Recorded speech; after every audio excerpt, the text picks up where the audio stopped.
মাশরাফির কারণে কি দেবব্রত দাদা তার YouTube channel D for Debabrata এটি বন্ধ করার ঘোষণা দিয়েছেন?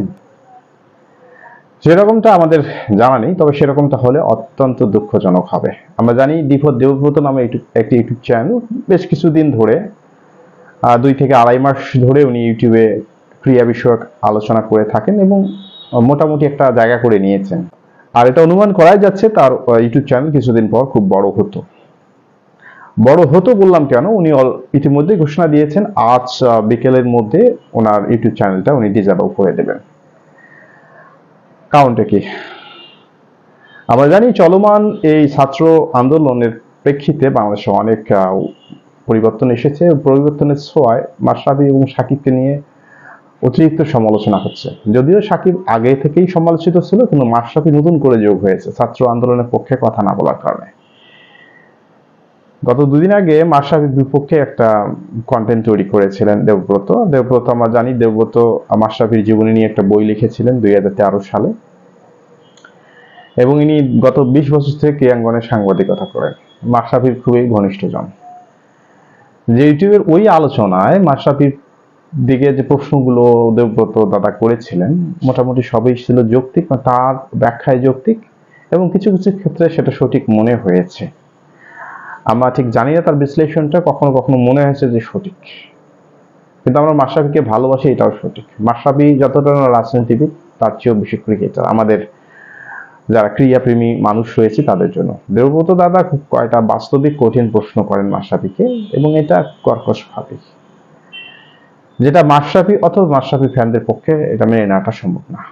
তেমনটাই ঘটেছে। ঠিক তারপরের দিনেই দেবব্রত নিজেই তার চ্যানেলে এসে যারা মাশরাফি ভক্ত রয়েছেন এবং মাশরাফি বিদ্বেষী রয়েছেন তাদের কাছে ক্ষমা চান যে তার কন্টেন্টটি তৈরি করা যুক্তিগত হয়নি, এবং উনি বিশেষভাবে আহত হয়েছেন, যে কারণে ইমোশনালি একটা সিদ্ধান্ত নিয়েছেন তার চ্যানেলটি বন্ধ করে দেবেন।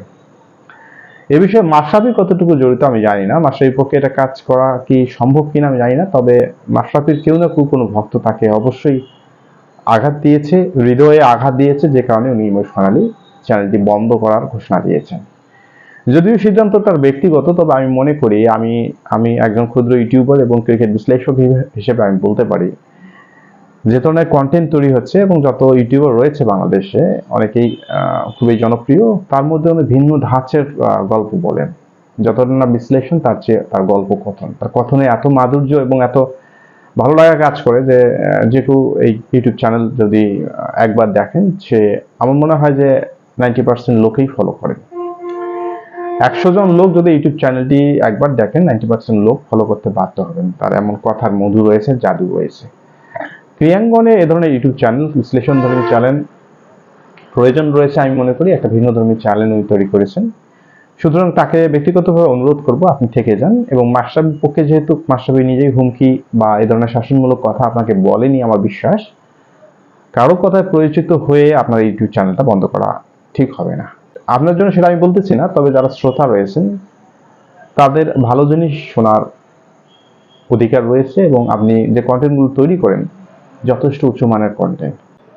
আপনার যদি মনে হয়ে থাকে মাশরাফির বিপক্ষে একটু বেশি বলে ফেলেছেন, ব্যক্তিগতভাবে মাশরাফির কাছে সেটা আপনি এক্সপ্লেইন করতে পারেন, যেহেতু আপনি মাশরাফির খুব ঘনিষ্ঠ জন, এটা হতে পারে। কিন্তু এর পরিপ্রেক্ষিতে আপনি ইউটিউব চ্যানেল বন্ধ করে দেবেন, এটা আমি কখনোই মানতে পারতেছি না।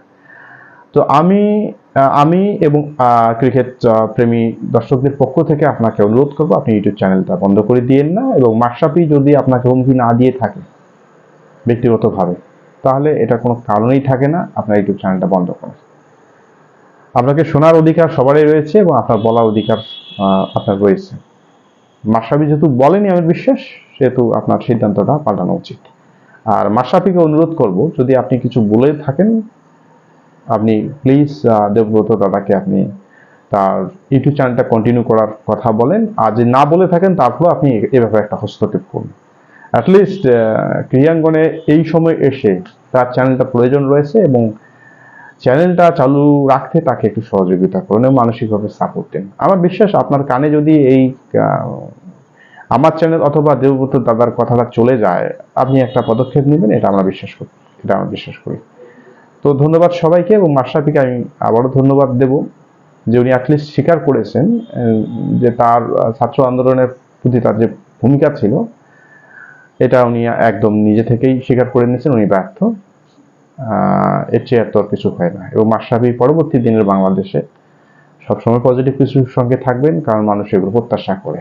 আপনি হাজার হোক ক্রিকেট প্রেমীদের একটা আইডল, এবং রাজনীতিতে আপনার পদচারণা হলেও আপনাকে এখনো অনেকেই ভালোবাসে, এবং যেটা মানুষ বলতেছে সেটা আবেগ থেকে বলতেছে, সেই আবেগটা কেটে গেলে আপনি আবারও সর্বোচ্চ স্থানে থাকবেন ক্রীড়াঙ্গনের মানুষ হিসাবে, বাংলাদেশের জন্য কাজ করবেন, ক্রীড়াঙ্গনের জন্য কাজ করবেন, সেটাই আশা করি। আর আপাতত আপনার প্রথম কাজ হলো দেবব্রত দাদার ইউটিউব চ্যানেলটা যেন বন্ধ না হয় সে ব্যাপারে পদক্ষেপ গ্রহণ করা। এবং দর্শকদের উদ্দেশ্যে আমি বলবো, প্লিজ চ্যানেলটি সাবস্ক্রাইব করে দেবেন এবং আমাকে এগোতে সহযোগিতা করেন। ধন্যবাদ সবাইকে।